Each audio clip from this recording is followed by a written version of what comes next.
नमः। इदानीं द्वितीयः पादः आरभ्यते। तत्र सर्वत्र प्रसिद्ध्यधिकरणम्।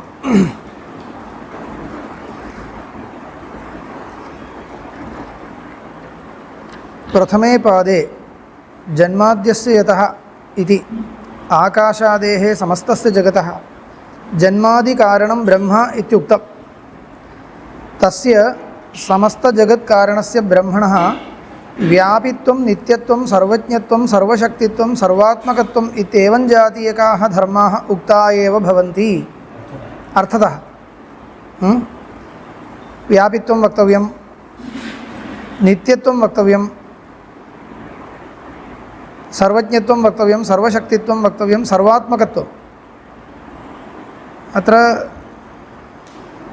स्रष्टृत्वान्यथानुपपत्या उपादानगोचरज्ञानवत्वेन सर्वोपादानगोचरज्ञानवत्वेन सर्वज्ञत्वं वक्तव्यं।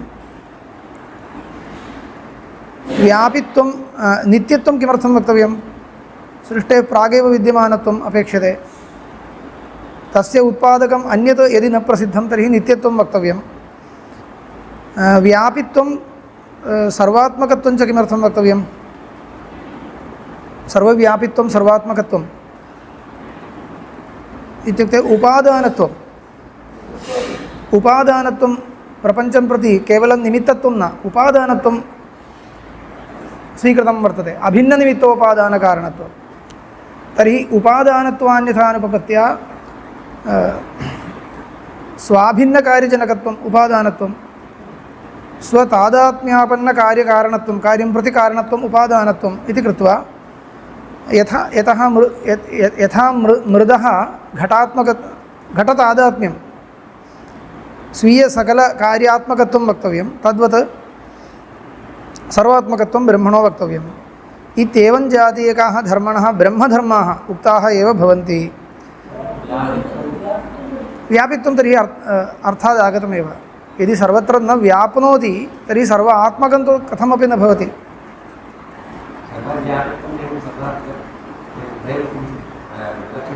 विलक्षणमेव। सर्वसम्बन्धित्वमात्रेण सर्वव्यापित्वं लभ्यते। सर्वतादात्म्यं वक्तव्यं, सर्वात्मकत्वं वक्तव्यं चेत् सर्वव्यापित्वमात्रेण सर्वात्मकत्वं न भवति, परन्तु सर्वात्मकत्वे अवश्यं सर्वव्यापित्वं भवति इति तावदेव।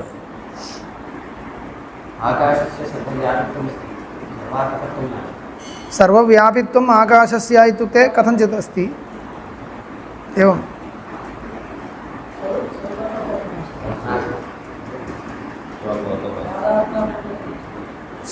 नाम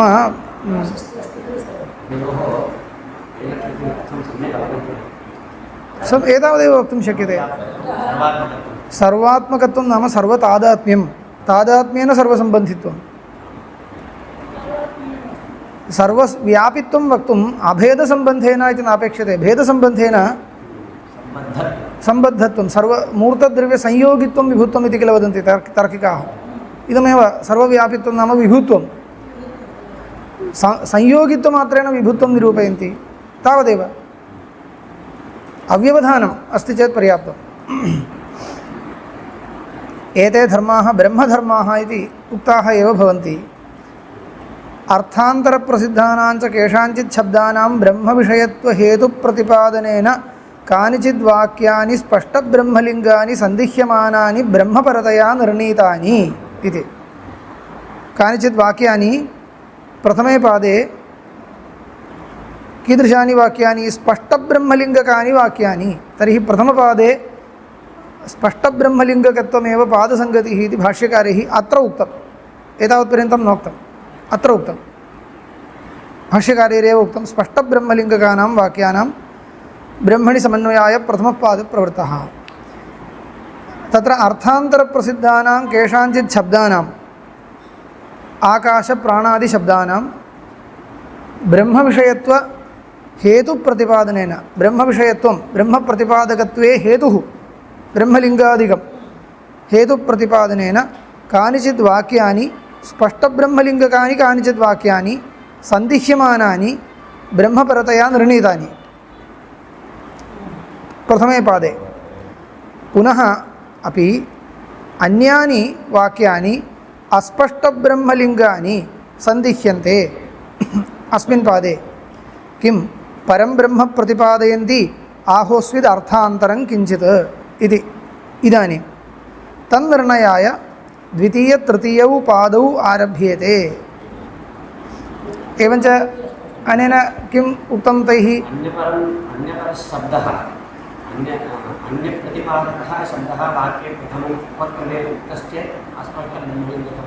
अन्यपरशब्दः इति वदामः, अन्यलिङ्गम् अपेक्षते। विषयवाक्यस्य उपक्रमे अब्रह्मलिङ्गं किञ्चित् अस्ति चेत् अस्पष्टब्रह्मलिङ्गकम् इति उच्यते। प्रतिपादकशब्दः इति न प्रतिपादकशब्दः इति भवति वा? वाचकशब्दः लिङ्गमिति उच्यते वा? किमर्थं तत्र पुनः पुनः भ्रमः क्रियते? पुनः पुनः किमर्थं तत्र भ्रमः? श्रुतिः लिङ्गम् इत्यनयोः भेदः न ज्ञातो वा एतावता? वाचकशब्दः लिङ्गम् इति अस्ति वा? नास्ति। इदानीं पश्यामः। इदानीं द्वितीयपादे तृतीयपादे च अस्पष्टब्रह्मलिङ्गकानां वाक्यानां समन्वयः इति वक्तव्यं। तद् इदानीं भाष्यकारैरेव उक्तं। तत्र कश्चन अवान्तरभेदोऽपि अस्ति। प्रायेण सविषयक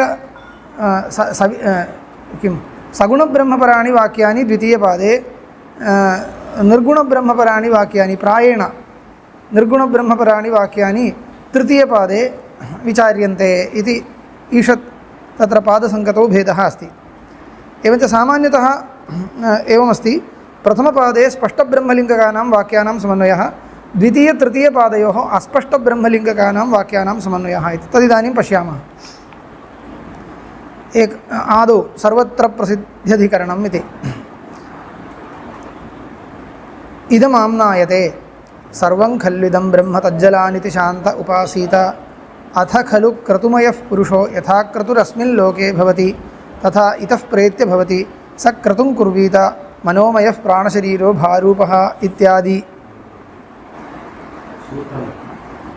सूत्रं सर्वत्र प्रसिद्धोपदेशादिति सिद्धान्तसूत्रमेव आरम्भे। सिद्धान्तसूत्रमेव अत्र विषयवाक्यं किम् इत्युक्ते सर्वं खल्विदं ब्रह्म इति विषयवाक्यं न। सर्वं खल्विदं ब्रह्म इति विषयवाक्यं न, किन्तु अत्र एकः उपासनविधिरस्ति। कः? स क्रतुं कुर्वीत मनोमयः प्राणशरीरो भारूपः इत्यादि वाक्यं विषयः। इत्यारभ्यैव वाक्यं विषयः। पृथगेव वाक्यं तद् पश्यतु। अहं सन्दर्भं प्रदर्शयामि इदानीमेव। छान्दोग्ये विचारः प्रवर्तमानः आसीत् किल? तत्र ज्योतिरधिकरणपर्यन्तं, ज्योतिरधिकरणं समाप्य अनन्तरं मध्ये कौशीतकी उपनिषदि विद्यमानं वाक्यमादाय प्रतर्दनाधिकरणं प्रवृत्तं। तावत्पर्यन्तं छान्दोग्यस्थमेव विचारितमासीत्। तत्र भवद्भिः स्मर्यते वा इति न जानामि। तत्र एकः अंशः उक्तः, अथ यदतः परो दिवो ज्योतिर्दीप्यते इत्यत्र ज्योतिश्शब्दः यदा परमात्मपरः इति निर्णीतं तत्र सन्दंशन्यायः उक्तः आसीत्। ततः पूर्वं गायत्री विद्या तत्रापि ब्रह्म प्रतिपादितं, पश्चात् शाण्डिल्यविद्या तत्रापि ब्रह्मैव प्रतिपादितम् इति मध्ये इदं वर्तते। तस्मात् तत्रापि इति एकः कश्चन न्यायः उक्तः।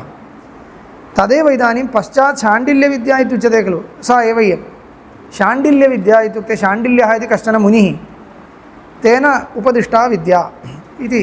उपासनं, विद्या नाम उपासनं। तत्र पश्यन्तु, द्वादशखण्डे छान्दोग्ये तृतीयाध्याये द्वादशखण्डे गायत्री वा इदं सर्वं भूतं यत्किञ्च यदिदं किञ्च इत्यादि वाक्यं गायत्री विद्या इत्युच्यते। त्रयोदशखण्डे तस्य वा एतस्य हृदयस्य इति आरभ्यते। तत्र मध्ये आगच्छति अथ यदतः परो दिवो ज्योतिर्दीप्यते इति तस्य ज्योतिरधिकरणस्य विषयवाक्यं। त्रयोदशखण्डः समाप्तः। चतुर्दशखण्डः आरभ्यते। अत्र पश्यतु, सर्वं खल्विदं ब्रह्म एवमेव अस्ति। एवञ्च 12 खण्डे गायत्री विद्या, 13 खण्डे ज्योतिर्विद्या, 14 खण्डे शाण्डिल्यविद्या इत्येवं शिष्टानां व्यवहारः। इदम् एकवारं पठामि, एकं खण्डं पठामश्चेत् पर्याप्तम्। सर्वं खल्विदं ब्रह्म तज्जलानिति शान्त उपासीत अथ खलु क्रतुमयः पुरुषो यथा क्रतुरस्मिन् लोके पुरुषो भवति तथा इतः प्रेत्य भवति स क्रतुं कुर्वीत। अस्य अर्थम् उक्त्वा इदानीमेव वदामि। सर्वं खल्विदं ब्रह्म अस्य अर्थः ज्ञायते। इदम् इत्यनेन प्रपञ्चः निर्दिश्यते। इदं सर्वं ब्रह्मैव, ब्रह्म तादात्म्यम् अस्माभिरुच्यते खलु। आरोपिततादात्म्यं सर्वात्मकत्वम् उच्यते। ब्रह्मणः सर्वात्मकत्वं वक्तुं सर्वं खल्विदं ब्रह्म तज्जलान् इत्यस्य अर्थः कः? तस्मात् जायते इति तज्जं, तस्मात् जायते इति तज्जं, तस्मिन् लीयते इति तल्लं, तेन अनिति इति तदनम् इति भवति। एवञ्च तज्जलानम् इति किमपि भवितव्यमासीत्, तत् छान्दसं रूपं तज्जलान् इति। परमे व्योमन् इति उच्यते, तद्वत् तज्जलान् इति अस्ति। एवञ्च प्रपञ्चजन्मस्थितिलयकारणम् इत्येवर्थः। इति सर्वं खल्विदं ब्रह्म तज्जलान् इति शान्त उपासीत इति कृत्वा शान्तो भूत्वा उपासनं कुरु। अथ खलु क्रतुमयः पुरुषः, पुरुषः क्रतुमयः, क्रतुशब्दस्य सङ्कल्पः इत्यर्थः। अथ खलु क्रतुमयः पुरुषः यथा क्रतुरस्मिन् लोके भवति, यथा क्रतुः यादृशसङ्कल्पवान्, सङ्कल्पशब्देन अत्र यः कोऽपि सङ्कल्पः नोच्यते, उपासनात्मकसङ्कल्पः उच्यते। उपासनमपि सङ्कल्पविशेषः खलु, चित्तवृत्तिविशेषः। बुद्धिपूर्वकचित्तवृत्तौ क्रतुशब्दः अत्र प्रयुक्तः। क्रतुशब्दस्य अत्र यागः इति अन्यः अर्थः, अयं च अन्यः अर्थः, सङ्कल्पः। सङ्कल्पो नाम बुद्धिपूर्वकचित्तवृत्तिः इति। उपासनमपि तथैव। अतः प्रकृते उपासनं विवक्षितं।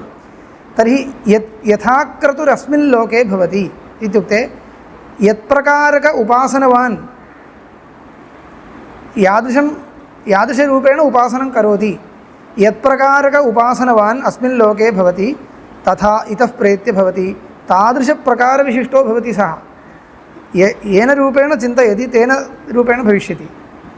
तथा इतः प्रेत्य भवति। अयमेव तत्क्रतुन्यायः इति उच्यते। तत्क्रतुन्यायः इति शब्दः एतद्वाक्यवशादेव प्रसिद्धः। यथा क्रतुरस्मिन् लोके भवति तथा इतः प्रेत्य भवति इति अत्र अस्ति किल। एतत् स्थलमादाय एव तत्क्रतुन्यायः इति उच्यते। यादृशं रूपम् उपास्यते तादृशं रूपं प्राप्नोति इति उपासनफलं कुत्रचित् उच्यते, कुत्रचित् नोच्यते। अत्र तु तथा उक्तं। तथा इतः प्रेत्य भवति इति उक्त्वा फलम्, उपासनाफलम् उक्त्वा वाक्यं समाप्तं। सः क्रतुं कुर्वीत, सः क्रतुं कुर्वीत, क्रतुम् उपासनं कुर्वीत, कुर्यात्। अनन्तरमस्ति मनोमयः प्राणशरीरः भारूपः सत्यसङ्कल्पः आकाशात्मा सर्वकर्मा सर्वकामः सर्वगन्धः सर्वरसः सर्वम् इदम् अभ्यात्तः अवाकी अनादरः एषम आत्मा अन्तर्हृदये अणीयान् व्रीहेर्वा यवाद्वा सर्षवाद्वा श्यामाकाद्वा श्यामाकतण्डुलाद्वा एषम आत्मा अन्तर्हृदये ज्यायान् पृथिव्याः ज्यायान् अन्तरिक्षात् ज्यायान् दिवः ज्यायान् एभ्यो लोकेभ्यः सर्वकर्मा सर्वकामः सर्वगन्धः सर्वरसः सर्वमिदम् अभ्यात्तः अवाकी अनादरः एषम आत्मा अन्तर्हृदये एतद् ब्रह्म एतमितः प्रेत्य अभिसम्भवितास्मीति यस्य स्यादद्धा न विचिकित्सास्ति इति स्म आह शाण्डिल्यः। समाप्तं। कः अर्थः? शाण्डिल्यः एवमाह।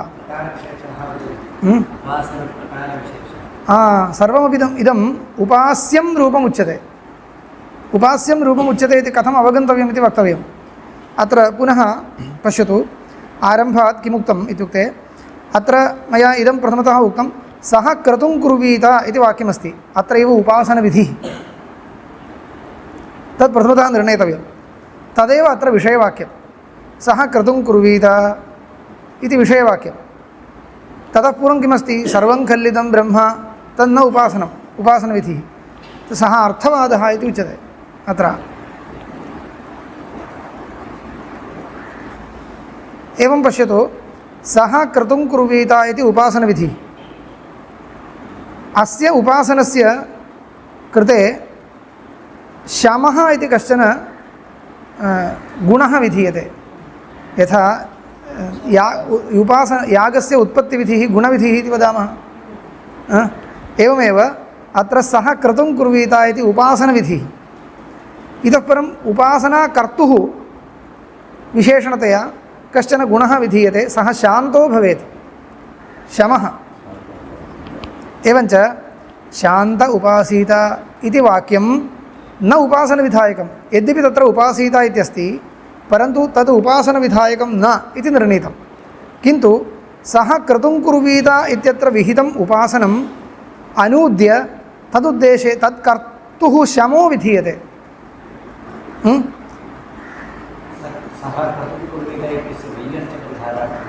वैयर्थ्यपरिहारार्थम् इत्येतावन् मात्रं न। किं भवति? सः क्रतुं कुर्वीत, अनन्तरं वदामि। तत्र यद्यपि उपासीत इति शान्त उपासीत इत्यत्र उपासीत इति पदं साक्षात् वर्तते, परन्तु तत्र उपासनविधिर्नास्ति। सः केवलं गुणविधिः। दध्ना जुहोति इत्यत्रापि जुहोति इत्यस्ति, परन्तु सः होमविधिर्न। तद्वदेव मानान्तरेण प्राप्तम् उपासनम् उपासीत इत्यनेन अनूद्य तदुद्देशेन शान्तत्वं विधीयते। शान्तत्वं नाम शमः, शान्तो विधीयते इति न, शान्तत्वं विधीयते। शान्तत्वं नाम शमवत्वम्, इन्द्रियनिग्रहः, इन्द्रियनिग्रहपूर्वकं कर्तव्यम् इति शान्तत्वं विधीयते। तस्य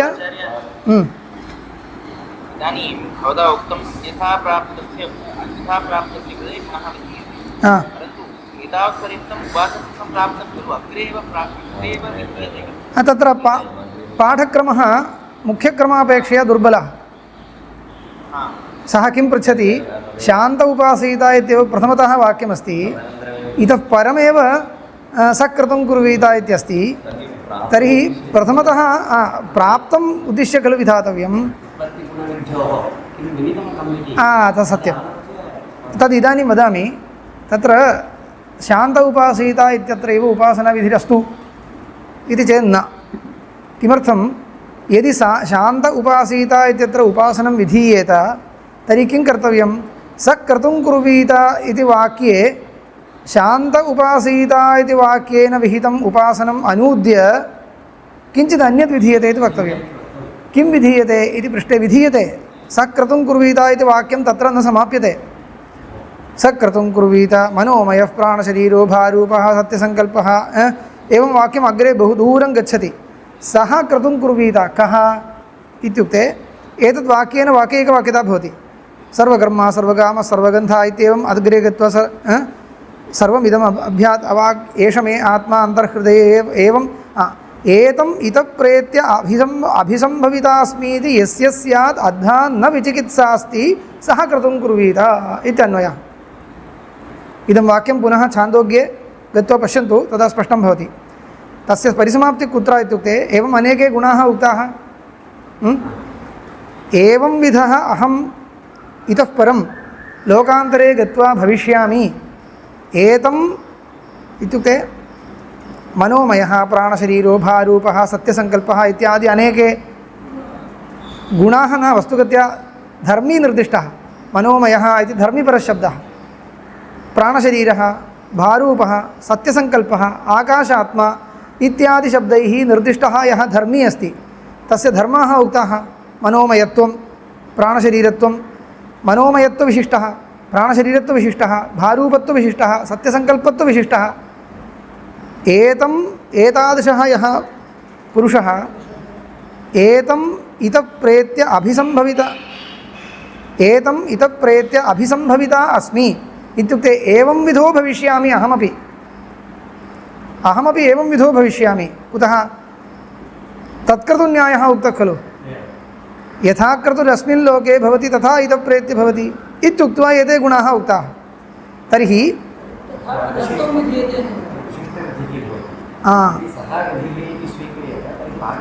तदेव तदेव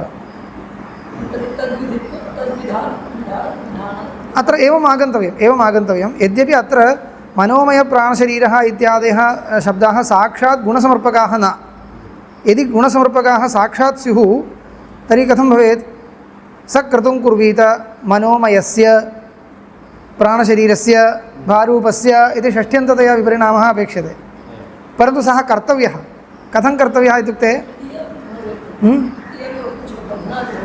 न तथा न वाक्य अन्वयः कथं भवति क्रतुं कुर्वीत उपासनं कुर्वीत कस्य इति खलु आकाङ्क्षा भवति कस्य तर्हि उपास्य गुणाः अत्र समर्प्यन्ते इति वक्तव्यम् उपास्य गुणाः कथं समर्प्यन्ते इत्युक्ते साक्षान्न साक्षादिदं वाक्यम् उपास्य गुणसमर्पकं न किन्तु उपासकस्य फलप्रतिपादकमपि साक्षान्न एवं विधो अहं भविष्यामि इतः प्रेत्य इति इत्यस्मिन् विषये यस्य विचिकित्सा नास्ति सन्देहो नास्ति सः क्रतुं कुर्वीत सः कस्य क्रतुम् एतादृशविशिष्टस्यैव क्रतुं कुर्वीत उपासनं कुर्वीत कुतः तत्क्रतुन्यायः उक्तः किल एवं वाक्ययोजनं तर्हि एवं इति कृत्वा अर्थः लभ्यते एतादृशगुणविशिष्टरूपेण यदि सः उपास्यस्वरूपं न चिन्तयेत् तर्हि सः तादृशगुणविशिष्टः लोकान्तरे न भविष्यति कुतः यथा क्रतुरस्मिन् लोके भवति तथा इतः प्रेत्य भवति इति किल उक्तं तस्मात् एवं विधमेव उपास्यम् उपासीत इति अर्थः लभ्यते तर्हि अर्थः लभ्यते इति कृत्वा तदनुसारेण यदा परिचिन्तयामः तर्हि इदं सर्वम् अन्ततो गत्वा उपास्य गुणविशेषसमर्पकम् इति भविष्यति उपास्यस्य गुणाः एते उक्ताः तर्हि उपास्यं प्रकृते यस्य उपासनं कर्तव्यं तदुपास्यं वस्तु परमात्मा वा भवतु यः कोऽपि भवतु सः एवं रूपेण मनोमयत्वेन चिन्तनीयः प्राणरूपत्वेन प्राणशरीरत्वेन चिन्तनीयः भारूपत्वेन चिन्तनीयः एवं भविष्यति तथा च किं भवति सक्रतुं कुर्वीत इत्यत्र तद्वाक्यशेषे उपास्यगुणाः विधीयन्ते अनेके गुणाः उपास्यगुणाः इत्युक्ते उपासनायां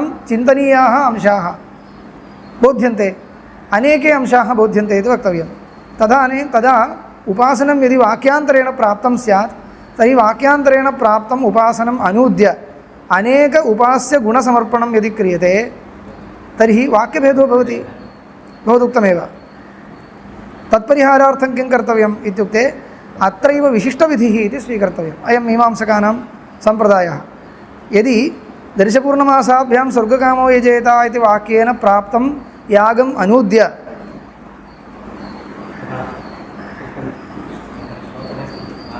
प्राप्ते कर्मणि नानेको विधातुं शक्यते गुणः अप्राप्ते तु विधीयन्ते बहवोऽप्येकयत्नतः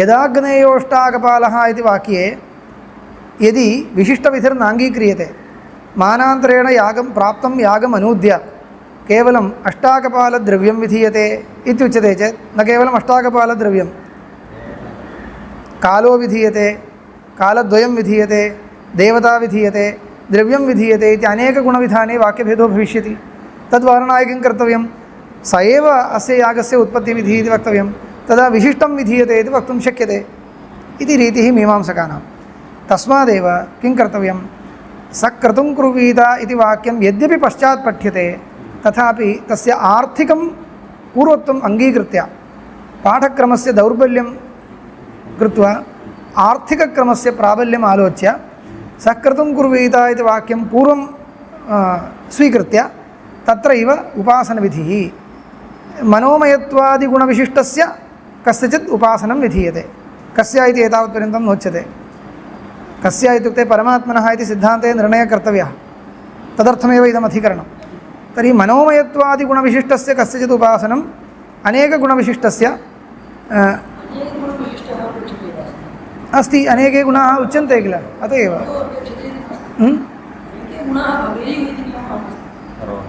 उच्यन्ते किल वाक्यं व्यर्थं स्यात् अनेके गुणाः भवन्ति वा न वा एवं चिन्तनीयमिति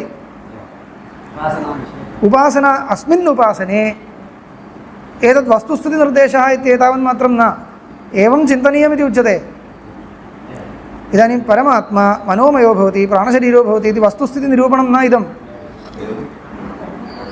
एवं विधं चिन्तनीयत्वेन सः उपदिश्यते एवं विधं चिन्तनीयः कश्चित् पदार्थः उपास्यत्वेन उपदिश्यते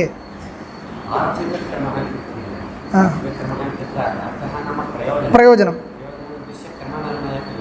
कर्मनिर्णयः क्रियते प्रयोजनं विशिष्टं सम्यक् वाक्यभेदपरिहारे एव प्रयोजनम् अस्य वाक्यस्य पूर्वप्रवृत्तिर् यदि न स्यात् तर्हि विशिष्टविधिर्वक्तुं न शक्यते इति कृत्वा वाक्यभेदः स्यात् इत्येव एवञ्च आम्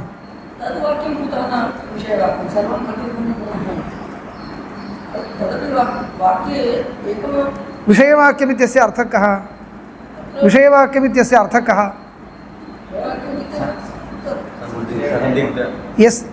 यद्वाक्यमादाय प्रकृते अधिकरणे सन्देहः प्रदर्श्यते तद्वाक्यं विषयवाक्यम् इदानीं सर्वं खल्विदं ब्रह्म इति वाक्यमादाय सन्देहो न प्रदर्श्यते स क्रतुं कुर्वीत इत्यत्र कस्य उपासनं विधीयते इत्येव सन्देहः प्रदर्श्यते तस्मात् तदेव विषयवाक्यं तावदेव एवञ्च अत्र प्रकरणस्य घटनं ज्ञातं खलु पूर्णं न जातं एवञ्च किं जातं सक्रतुं कुर्वीत इत्यत्र मनोमयत्वप्राणशरीरत्वादिविशिष्टस्य कस्यचित् उपासनं विधीयते इति अर्थः लब्धं तदेव उपासनम् अनूद्य तत्र शान्तत्वं विधीयते शान्त उपासीत इति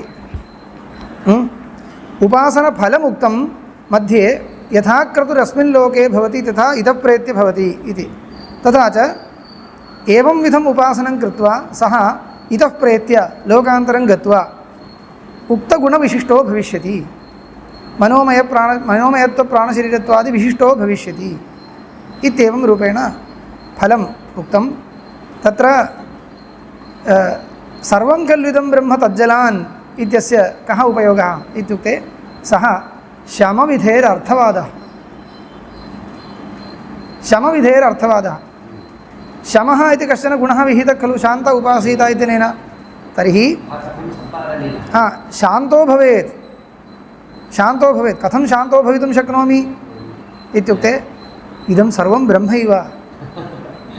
ब्रह्मैव ब्रह्मणः सकाशादेव जायते तत्रैव लीयते रागद्वेषादीनाम् अपेक्षा नास्ति इति शान्तो विधीयते एवं रूपेण सः अर्थवादः यद्यपि सः अर्थवादो नाम बाधितमिति न भूतार्थवादः इति भवतु ज्ञायते खलु अर्थवादः इत्युक्ते व्यर्थं बाधितम् एवं न चिन्तयतु वस्तुस्थितिरेव परन्तु वस्तुस्थितिमपि इदानीं किमर्थं प्रदर्शयति श्रुतिः इत्युक्ते शान्तत्वसम्पादनाय एवम् आलोच्य शान्तो भव सर्वं खल्विदं ब्रह्म एवञ्च सर्वं खल्विदं ब्रह्म इति वस्तुगत्या अस्मिन् प्रकरणे इदम् अर्थवादविधया उक्तम् इति ज्ञातव्यं जातं खलु तथा च सर्वं खल्विदं ब्रह्म तज्जलान् इत्यनेन अर्थवादम् उक्त्वा शान्तत्वं विधाय उपासनफलम् उक्त्वा उपासनं विधाय एवं प्रकरणम् एकं तिष्ठति अस्मिन् प्रकरणे कस्य उपासनम् अत्र विवक्षितम् इति शङ्का कर्तव्या भवति अस्माकं शङ्का एव न भवति इति कश्चित् पृच्छेत् अस्मिन् अधिकरणे शङ्का एव न कर्तव्या सर्वं खल्विदं ब्रह्म इति आरम्भे किल अस्ति इत्युक्ते तदर्थमेव उक्तं सर्वं खल्विदं ब्रह्म इति मुख्यार्थतात्पर्यकं वाक्यं न शमविधेरर्थवादः सः एतदर्थमेव उक्तं सः शमविधेरर्थवादविधया गतार्थं वाक्यं तावन्मात्रेण अत्र ब्रह्मणः उपासनं विधीयते इति निर्णेतुं न शक्यते ब्रह्मभिन्नस्य कस्यचित् उपासनं विधीयते चेदपि अयं शमविधेरर्थवादः उपपद्यते पश्यन्तु मया अर्थवादः इति कृत्वा एवमेव त्यज्यते इति न अयम् अर्थवादः कस्य अर्थवादः उपासनविधेरर्थवादोऽपि न उपासनगुणविधेरर्थवादः यद्ययम् उपासनविधेः साक्षात् अर्थवादः स्यात् तर्हि ब्रह्मणः उपासनमिदं विधीयते इति वयं निर्णयं करिष्यामः। परन्तु तथा न, अयम् उपासनविधेरर्थवादो न, उपासनस्य यः शमरूपगुणो विधीयते अङ्गत्वेन, उपासनाङ्गत्वेन शमो विधीयते, शमविधेरर्थवादः अयम्। एवञ्च अयम् अर्थवादः अन्यथापि योजयितुं शक्यते। नाम अत्र ब्रह्मणः उपासनं न विधीयते इति मन्यताम्, अन्यस्य कस्यचित् उपासनं विधीयते, तदानीमपि अयम् अर्थवादस्तु सङ्गच्छते। अत्र कथं शङ्का क्रियते अस्मिन् अधिकरणे, अत्र जीवस्य उपासनं विधीयते वा ब्रह्मणः उपासनं विधीयते वा इति। जीवस्य उपासनं नाम स्वस्यैव उपासनम् इत्यर्थः, स्वस्यैव उपासनं। जीवस्य उपासनं विधीयते वा ब्रह्मणः उपासनं विधीयते वा इति इत्येव अस्मिन् अधिकरणे शङ्का क्रियते। तत्र जीवस्य उपासनं विधीयते चेदपि तस्य अङ्गं शमः भवति, शमस्तु अङ्गं भवति, उपासनसामान्यस्यापि शमः अङ्गं भवति।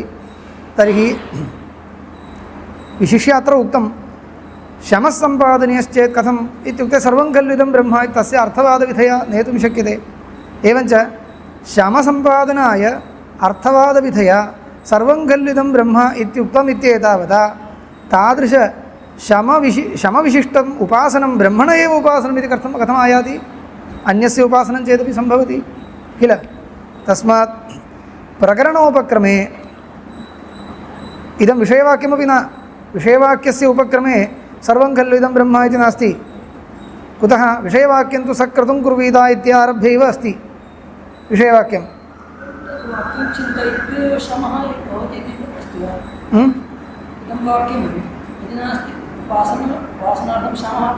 अपेक्षते। तर्हि सर्वं खलु इदं ब्रह्म तज्जनान् इति अभिप्रायः नास्ति। सर्वं खलु इदं ब्रह्म इति अर्थवादः इत्यस्य अर्थः कः? एवं तस्य शमः अवश्यं सम्पादनीयः इत्यर्थम् एकम् उक्तं तावदेव। तद् इदम् उक्त्वापि भवति तावदेव। सर्वं खलु इदं ब्रह्म इति आलोच्यापि शमः सम्पादयितुं शक्यते किल, तावदेव। अन्येन प्रकारेण न शक्यते वा इति चिन्तनं नापेक्षते। अनेन प्रकारेण शक्यते खलु, तावता तस्य एवमेव इति नास्ति।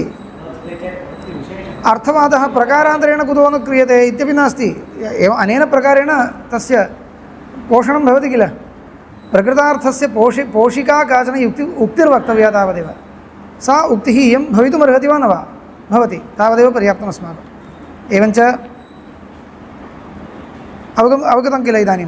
तथा च सर्वं खलु इदं ब्रह्म इति अस्य प्रकरणस्य उपक्रमे वर्तते, न तु विषयवाक्यस्य उपक्रमे। विषयवाक्यं तु सक्रतुं कुर्वीता इत्येव आरभ्यते। प्रकरणस्य उपक्रमे सर्वं खलु इदं ब्रह्म इति अस्ति इत्येतावन्मात्रेण इदं ब्रह्मण एव उपासनं विधीयते इति निष्क्रष्टुं न शक्यते। तर्हि कस्य उपासनं विधीयते इति कथं निर्णेतव्यं? ब्रह्म उपासीता इति अत्र नास्ति, किमपि नास्ति। ब्रह्मलिङ्गं किमपि अस्ति वा? ब्रह्मलिङ्गं किमपि अस्ति वा? ब्रह्मलिङ्गम् इति इदं सर्वं वक्तुं न शक्यते। यतोहि इदं सर्वम् उपास्य गुणसमर्पकं। तदेव भारूपत्वं चिन्तनीयत्वेन उक्तमत्र।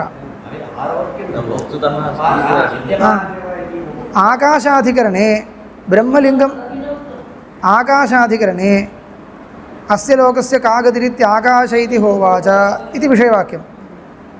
आकाशाद्येव खल्लिमानि भूतानि जायन्ते इत्यादिकं ब्रह्मलिङ्गम्। आकाशाद्येव खल्लिमानि भूतानि जायन्ते इति तु उपासनायां प्रकारो न। उपासनायां प्रकारः कः इत्युक्ते किं तत्र परोवरीयस्त्वं ज्यायान् तत्र किञ्चित् अस्ति। परोवरीयो हास्य भवति।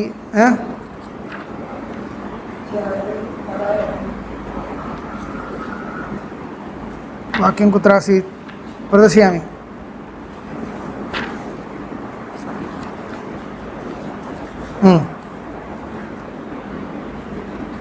स एष परोवरीयानुद्गीतः स एषः अनन्तः परोवरीयो एतो परोवरीयस्त्वम् अनन्तत्वम् एते सर्वे उपास्यांशाः तत्र नाम परोवरीयस्त्व परत्वं वरीयस्त्वम् अनन्तत्वम् इत्यादिरूपेण यद्ब्रह्म तत् उद्गीतावयवः ओङ्कारः एवं चिन्तनीयम् उद्गीतावयवः ओङ्कारः ब्रह्मत्वेन चिन्तनीयः ब्रह्म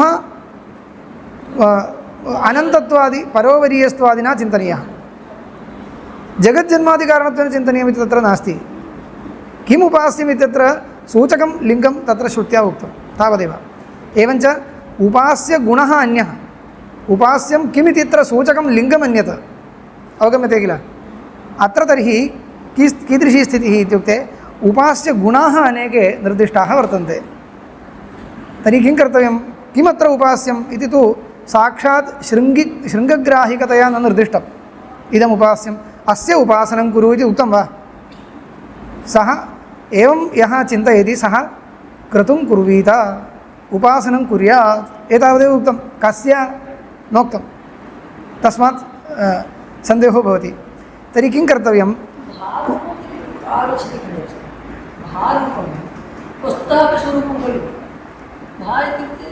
तस्य खलु समाधानम् इदानीं मया उक्तं भारूपत्वं ब्रह्मणः घटते लिङ्गविधया वा भारूपत्वम् उक्तमिति कृत्वा एव लिङ्गं सर्वकामः सर्वगन्धः इति कृत्वा एव ब्रह्म इति निर्णयः कर्तव्यः सिद्धान्तिना अत्र सत्यसङ्कल्पत्वम् आकाशात्मकत्वं सर्वकर्मत्वं सर्वकामत्वं सर्वगन्धत्वं सर्वरसत्वं एतत् सर्वं सर्वात्मके ब्रह्मण्येव घटते इति उक्त्वा एव सिद्धान्तिना अत्र ब्रह्मपरत्वं निर्णेतव्यं नास्ति इति मया नोच्यते परन्तु सः निर्णयप्रकारः कीदृशः इदं सर्वं लिङ्गविधया नोक्तं वैलक्षण्यं खलु वक्तव्यं तदर्थम् उच्यते मया पूर्वाधिकरणापेक्षया वैलक्षण्यं किमिति वक्तुमेव मम यत्नः अन्यत् सर्वम् अस्माकं प्रसिद्धम् अत्र ब्रह्मैव इति ज्ञायते भवता मयापि ज्ञायते परन्तु कथं निर्णयः क्रियते इत्यत्रैव इदानीम् अस्माकं व्युत्पत्तिरपेक्षते अत्र किमपि सस्पेन्स् नास्ति ज्ञायते अस्माभिः किमिति परन्तु एते ब्रह्मलिङ्गविधया निर्णायकाः न भवन्ति एते धर्माः किन्तु उपास्याः धर्माः निर्दिष्टाः तत्रापि उपास्यधर्माः साक्षात् न निर्दिष्टाः किं भवति एवं सः क्रतुं कुर्वीत यः क्रतुं करोति सः कथं क्रतुं कुर्वीत इत्युक्ते इमं क्रतुं कृत्वा अहम् एतादृशगुणविशिष्टो भविष्यामि इत्यत्र यस्य सन्देहो नास्ति सः क्रतुं कुर्वीत इति एतादृशगुणविशिष्टो भविष्यामि इत्यत्र यस्य सन्देहो नास्ति सः कर्तुं कुर्वीत इति उक्तम् इति कृत्वैव एवं गुणविशिष्टस्यैव कस्यचित् उपासनम् अत्र एवं गुणप्रकारक उपासनम् अनेन कर्तव्यम् इति ज्ञायते एते गुणाः अस्य पुरुषस्य उपासनायां प्रकारीभूताः भवन्ति इति अर्थात् लभ्यते साक्षात् वाक्यं तु उपासनगुणान् वक्ष्यामि इति रीत्या श्रुतिः न इमान् गुणान् न श्रावयति परन्तु सः यः पुरुषः उपास्ते सः किं करोति एतादृशगुणविशिष्टः अहं भविष्यामि इत्यस्मिन् विषये सन्देहम् अप्राप्य सन्देहरहितो भूत्वा उपासनं कुर्यात् इत्युक्तं तर्हि अर्थात् किं ज्ञायते अयम् एतादृशगुणानामेव उपासनं करोति इति ज्ञायते तदपि कुतः इत्युक्ते तत्कर्तुन्यायम् उपन्यस्य इदम् वदति इति कृत्वा तदन्यथानुपपत्या उपस्थापनान्यथानुपपत्या एते एव गुणाः उपासनायां प्रकाराः भवन्ति इति लभ्यते इतः परं किं कर्तव्यम् एते गुणाः कस्य धर्मिणः प्रकाराः कस्मिन् धर्मिणि एते प्रकाराः घटन्ते तर्हि उपासनं खलु यत्र कुत्रापि आरोपक्रियताम् इत्यपेक्षया एते गुणाः वस्तुतः यस्मिन् भवन्ति नाम व्यावहारिक रीत्या वा यस्य धर्मिणः घटन्ते सः धर्मी अत्र उपास्यं सः धर्मी अत्र उपास्यः एवञ्च उपासनायाः धर्मी कुत्रापि न निर्दिष्टः धर्माः निर्दिष्टाः तान् धर्मान् आदाय धर्मिणं निश्चिनुयात् तदर्थं प्रयासः कर्तव्यः तर्हि निर्णीयतां झटित्येव परमात्मा इति निर्णेतुं शक्यते किल इत्युक्ते न शक्यते इति पूर्वपक्षी वदति। कुतः विषयवाक्यस्य उपक्रमे मनोमयः प्राणशरीरः इति वर्तते। अत्र ये गुणाः उक्ताः ते सर्वेपि गुणाः यदा दृश्यन्ते सर्वे गुणाः परमात्मन्यपि न सम्यक् न घटन्ते, जीवेपि न घटन्ते। तर्हि पूर्वयोमागतमस्ति किञ्चित् जीवपरतया किञ्चित् ब्रह्मपरतया तर्हि अन्ततो ब्रह्मपरतया योजनीयम्। अत्र कः क्लेशः? मनोमयः प्राणशरीरः इति द्वयमस्ति। मनोमयत्वं जीवलिङ्गं, प्राणशरीरत्वम् एतत् ब्रह्मणः मनः नास्ति, परमात्मनः मनो नास्ति। मनोमयत्वं नाम मनोवृत्तिप्रचुरत्वम् इत्यर्थः। मनोवृत्तिप्रचुरत्वं कस्य उपस्थापकं? जीवस्यैव उपस्थापकं। प्राणशरीरत्वं, प्राणशरीरत्वम् इत्यपि प्राणः शरीरं यस्य सः इत्येव अर्थः। प्राणशरीरत्वं नाम प्राणवृत्तिषु शरीरत्वम् इति कुतः कथनं नाम प्राणस्वरूपत्वम् इत्यर्थे। प्राणवृत्तिषु तादात्म्याध्यासः, तादात्म्याध्यासवत्वं कस्य घटते? जीवस्यैव घटते प्राणवृत्तिषु इति। प्राणशरीरत्वं जीवलिङ्गं। भारूपत्वम् इत्यस्ति। भारूपः इत्यनेन प्रकाशस्वरूपत्वम् इदं जीवस्यापि घटते परमात्मनोपि घटते। सत्यसङ्कल्पत्वं परमात्मलिङ्गम्। आकाशात्मत्वम्, आकाशात्मत्वम् इत्युक्ते सर्वव्यापकत्वम् इत्यर्थः। सर्वव्यापकत्वम् इत्यर्थः। आकाशः इति, आकाशः आत्मा, आत्मा नाम स्वरूपम्। आकाश इव आत्मा यस्य सः, एवम् उपमितसमासो वक्तव्यः। आकाश इव आत्मा, आत्मा नाम स्वरूपं यस्य सः आकाशात्मा इति।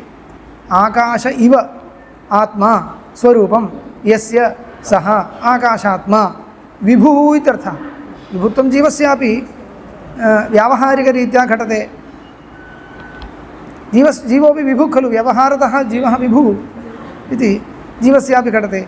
सर्वकर्मत्वं, सर्वकामत्वं, सर्वगन्धत्वं, सर्वरसत्वम् एतत् सर्वं परमात्मनः मुख्यं घटते।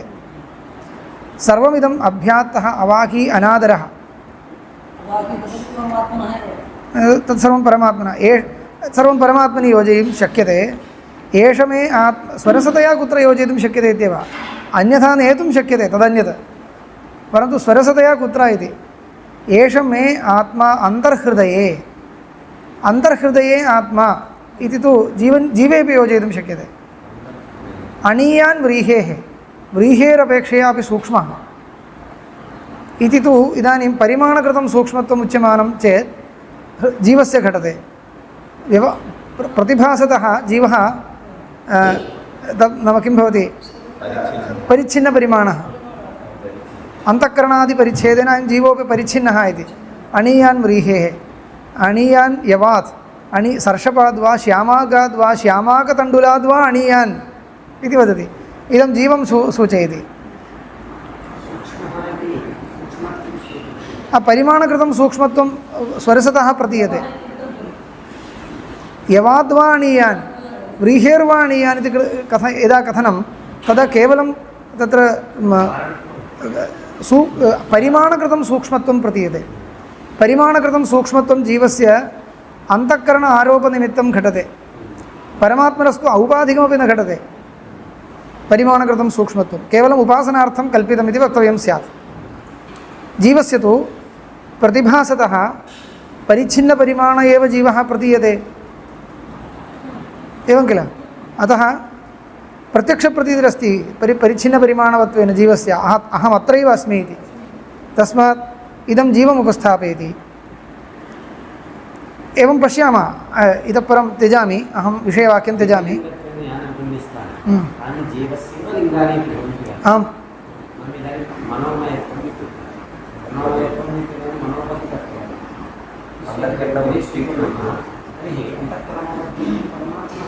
वदामि, तत्र आगच्छामि। अहम् आगच्छामि, तद् भवदीयं प्रश्नः।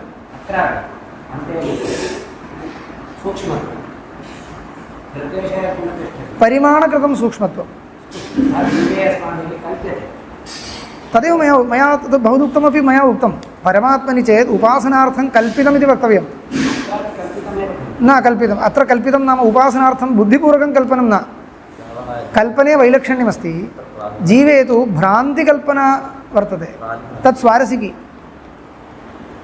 भ्रान्तिकल्पनं यत्र अस्ति जीवस्य परिच्छिन्नपरिमाणत्वम् अस्माकम् अध्यासवशात् प्राप्तमस्ति अध्यासवशात् यत् प्राप्तं तत् प्रथमतः उपस्थितं भवति न्यायम् आलोचयतु परमात्मनस्तु परिमाणकृतं सूक्ष्मत्वं कल्पिताम् उपासनार्थं कल्पितमिति वक्तव्यं बुद्ध्या कल्पनीयं कृत्रिमं कल्पनं तद् किल जीवस्य तु स्वभावतः अहम् अत्रैव अस्मि इति मम स्वरूपं परिच्छिन्नमेव मया अनुभूयते अत्राप्यस्ति उपासनार्थं श्रुत्या एवम् उच्यते इति इदं कृत्रिमं कल्पनं कृत्रिम अकृत्रिमकल्पनयोर्मध्ये अकृत्रिमं कल्पनं बुद्धौ प्रथमतः आरोहति इति कृत्वा परिच्छिन्नपरिमाणवत्वेन जीवस्यैव उपस्थितिः एवम् आशयः मनोमयत्वं प्राणशरीरत्वम् इत्येतद्वयं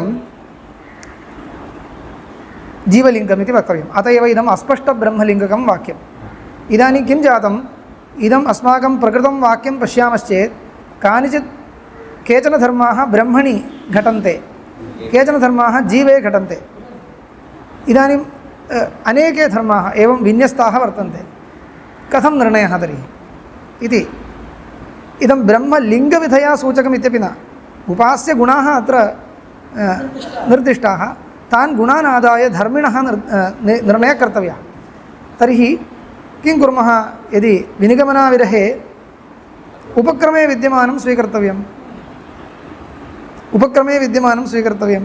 उपक्रमे मनोमयः प्राणशरीरः इत्यस्ति इदं जीवलिङ्गं तस्मात् उपक्रमस्थजीवलिङ्गमादाय निर्णयः कर्तव्यः तर्हि निर्णयतात्पर्यकवाक्यस्य उपक्रमे यदा ब्रह्मेतरलिङ्गं वर्तते उपक्रमे विद्यमानेन ब्रह्मेतरलिङ्गेन समभिव्याहृतं ब्रह्मलिङ्गं यदि भवति तर्हि यद्यपि इदं साक्षात् ब्रह्मलिङ्गं न परन्तु उपास्य गुणमेव ब्रह्मसूचकत्वेन अस्माभिः स्वीकृत्य निर्णयः क्रियते तदानीं ब्रह्मलिङ्गमिति व्यवहारः साक्षात् ब्रह्मणः तत्र उपास्यं किम् इति सूचयितुं श्रुत्या इदं नोक्तम् उपास्यगुणाः एव उक्ताः परन्तु उपास्यगुणानाम् अस्माभिः उपास्यगुणानेव वयं धर्मिनिर्णयाय यदा स्वीकुर्मः तदानीम् एतेषु गुणेषु ब्रह्मलिङ्गत्वं भवति वस्तुगत्या मया उच्यमानम् अवगम्यते किल एतेषामेव उपास्यगुणानामेव ब्रह्मलिङ्गविधया अस्माभिः उपयोगः क्रियते एवम् उपास्यगुणाः एव निर्दिष्टाः तथापि लिङ्गविधया अस्माभिः एते गुणाः उपयुज्यन्ते इदानीं तर्हि यानि ब्रह्मलिङ्गानि अग्रे कानिचित् वर्तन्ते ते उपक्रमे विद्यमानेन जीवलिङ्गेन अभिभूतानि तानि भविष्यन्ति कुतः उपक्रमे विद्यमानत्वादेव उपक्रमे किमस्ति मनोमयः प्राणशरीरः इत्यस्ति तर्हि जीवलिङ्गं वर्तते तस्मात् इदम् अस्पष्टब्रह्मलिङ्गकं वाक्यम् इति वक्तुं शक्यते विषयवाक्योपक्रमे अब्रह्मलिङ्गस्य सत्वात् इदानीं भवता पृष्टम् इदं जीवलिङ्गमिति कथं वक्तुं शक्यते एवं जीवस्यैव प्रथमतः साक्षात् जीवस्य उपस्थापकं चेत् जीवलिङ्गम् इति साक्षात् ब्रह्मणः उपस्थापकं चेत् ब्रह्मलिङ्गमिति किमर्थं तथा वक्तव्यं जीवलिङ्गमपि अस्माभिः ब्रह्मपरतया नेतुं शक्यं यदा इदं ब्रह्मपरमेव वाक्यमिति निर्णीयते तर्हि मनोमयत्वं कथञ्चित् ब्रह्मणि नीयते तत् कथञ्चित् नयनं तदन्यत् स्वरसतः किं प्रतिपादयति इत्यालोच्य साक्षात् अन्यदद्वारीकृत्य साक्षात् ब्रजीवोपस्थापकं भवति वा तर्हि पुरस्फूर्तिक उपस्थितिः कस्य इत्येव परीक्षणीयं भवता एवं प्रष्टुं शक्यते मनोमयः इति खलु मनोमयत्वं ब्रह्मणः अस्ति कुतः सर्वात्मकत्वात् सर्वात्मकत्वमादाय ब्रह्मणः मनोमयत्वं वक्तुं शक्यते मनसा सम्बन्धः ब्रह्मणा नास्ति वा अस्ति एव एवं प्राणशरीरत्वं सर्वात्मकत्वादेव प्राणशरीरत्वं ब्रह्मणः सम्भवति प्राणशरीरत्वं नाम जीवीयः प्राणः तत् तावदेव तर्हि ब्रह्मणः जीवस्यैव इदं लिङ्गमिति कथम् इत्युक्ते इदं पदं प्रथमतः जीवम् उपस्थापयत्येव अनन्तरमेव भवता ब्रह्म कथञ्चित् ब्रह्मपरतया नेतुं शक्यते। कथम् इत्युक्ते मनोमयः इति शब्देन केनचित् सम्बन्धेन मनस्सम्बन्धस्तु ब्रह्मण्यप्यस्ति। तादात्म्यसम्बन्धेन मनः किं मनः अस्मदीयमेव मनः ब्रह्मणा असम्बद्धं वा नास्ति। अस्मदीयं मनः ब्रह्मणा सम्बद्धं नास्ति वा अस्ति एव। ब्रह्मणि तादात्म्यं तु सर्वात्मकत्वात् भवत्येव नास्ति इति न। परन्तु यदा मनःपदं केन सम्बन्धेन मनोमयत्वम् अत्र वक्तव्यम् इति विचार्यमाणे मनःपदं कीदृशं पदम् इत्युक्ते करणपरं पदं किल। मनः इति करणं ज्ञानस्य करणत्वेन प्रसिद्धं वस्तु। तर्हि करणत्वेन प्रसिद्धं वस्तु यदा उपस्थाप्यते तदा करणकरणिभावसम्बन्ध एव पुरस्फूर्तिको भवति किल। अहं गृहं गच्छामि इत्युक्ते स्वरसतः मम गृहं गच्छामि इति किल प्रतीयते। अन्यस्य गृहं गच्छामि इति प्रतीतिर्भवति वा। अन्यस्य गृहम् इत्युक्ते अन्यस्य इति विशिष्य वक्तव्यम्। अहं गृहं गत्वा आगच्छामि इत्युक्ते मम गृहम् इत्येव खलु स्वरसतः प्रतीयते। कुतः इत्युक्ते गृहम् इति स्वत्वविशिष्टपदार्थः। स्वत्वविशिष्टपदार्थस्य उपस्थितौ स्वस्वामिभावसम्बन्धस्य उपस्थितिर्भवति। धनमानयामि इत्युक्ते स्वकीयं धनमानयामि इति खलु प्रतीतिर्भवति। धनी इत्युक्ते स्वस्वामिभावसम्बन्धेन धनवान् इति खलु प्रतीतिर्भवति। तत्र वित्तकोशे यः परकीयं धनं स्वीकृत्य व्यवहरति सः धनी इति उच्यते वा। कुतः संयोगसम्बन्धेन तस्य हस्ते सर्वदा धनं वर्तते कौण्टर् मध्ये यः उपविशति इति कृत्वा सः धनी इति कुतो नोच्यते। धनी इत्युच्यमाने मधुवर्थप्रत्ययेन स्वस्वामिभावसम्बन्धे उपस्थाप्यते। कुतः धनम् इति स्वत्वविशिष्टपदार्थः। स्वत्वविशिष्टपदार्थस्य शब्देन उपस्थितौ स्वस्वामिभावसम्बन्धस्यैव पुरस्फूर्तिकत्वम् इति कृत्वा स्वस्वामिभावसम्बन्धेन धनवानेव धनी इत्युच्यते इतिवत् अत्र करणत्वेन प्रसिद्धः शब्दः मनःशब्दः। तर्हि करणकरणिभावसम्बन्धेन करणतासम्बन्धेन अथवा करणितासम्बन्धेन मनोवान् जीवः स एव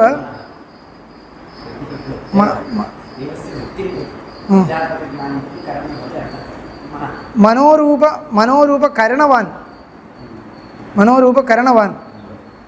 जीव एव पुरस्फूर्तिको भवति न तु परमात्मा। स तु मनोरूपकरणवान् नास्ति इति। एवञ्च प्राणकरणवान् अपि नास्ति। प्राणरूपकरणवान् नास्ति परमात्मा। तस्य करणं नास्ति इति कृत्वा न तस्य कार्यं करणञ्च विद्यते इति श्रुतेः। अतः एतैः शब्दैः जीव एव एताभ्यां शब्दाभ्यां जीवस्य एव उपस्थितिः इति कृत्वा विषयवाक्योपक्रमस्थेन पदेन जीवस्य उपस्थितत्वात् जीव एव अत्र उपास्यः इति पूर्वपक्षिणा निर्णयः क्रियते। इमं निर्णयं खण्डयित्वा यद् परमात्मपरत्वं यदा वक्तव्यं सिद्धान्तिना तदानीमपि कथं योज्यते इत्युक्ते अस्मदीयं जीवद्वारा एव परमात्मपरत्वं वक्तव्यं। तस्मात् इदं परमात्मलिङ्गं न जीवलिङ्गमेव। सिद्धान्ती किं करिष्यति वक्ष्यमाणेन न्यायेन अत्र परमात्मा एव उपास्यः इति निर्णये जाते इदानीं यत् जीवलिङ्गम् इति पूर्वपक्षिणा उक्तं तत् जीवलिङ्गं परमात्मपरतया नीयते। परमात्मपरतया नयनमन्यत् तत् कथं कर्तव्यम् इत्युक्ते इदानीमपि जीवद्वारा एव मनोमयः इति शब्देन जीव एव उपस्थितः। परन्तु जीवस्य एव यत् मनः तन्मयत्वं परमात्मनि तादात्म्येन वर्तते। मनः परमात्मनो मनः वर्तते इति न। मनः जीवस्यैव भवतु परन्तु तादात्म्येन मनोमयत्वं परमात्मनः अपि अस्ति। जीवस्य जैवं यत् मनः तत् परमात्मसम्बन्धी न भवति इति न इत्यालोच्य परमात्मपरत्वं कृत्वा व्याख्यानं करिष्यति सिद्धान्ति तदन्यत्। परन्तु पदं तु जीवस्यैव उपस्थापकम्। करणं मनः जीवस्यैव करणं भवति इदानीं आत्मज्ञानम् अनुकूलं करणं उच्यते तद्वत् मनः स्ववृत्तिं प्रति करणं भवति जीवस्य करणं परशुः छेदनक्रियायां देवदत्तस्य करणम् इति कथं परशुः छेदनक्रियायां देवदत्तस्य करणम् इति उच्यते खलु मीमांसकैः कथम् उच्यते तद्वत् मनः जीवस्य करणं नाम जीवोत्पादकतया जीवस्य करणमिति न जीवस्य अनुमितिर्वा प्रत्यक्षं वा यत्किञ्चित् ज्ञानं तत्र इदं सहकरोति मनः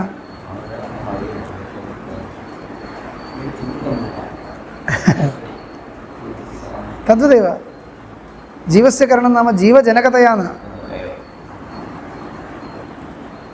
एवमेव खलु उक्तं भावनाकरणत्वं नाम भावनाभाव्यनिर्वर्तकत्वं यथा परशुना द्वैधीभावं कुर्यात् इत्युक्ते परशुः देवदत्तस्य करणं नाम देवदत्तस्य जनकम् इति न देवदत्तेन द्वैधीभावे सम्पादनीये परशुना खलु सम्पाद्यते इति कृत्वा परशुः देवदत्तस्य करणं देवदत्तस्य कार्यजनकम् इत्यर्थः तद्वत् मनः देवदत्तस्य प्रमाजनकम् इति कृत्वा मनः प्रमाकरणम् इति जीवस्य करणम् इत्येव व्यवहारस्तु अस्ति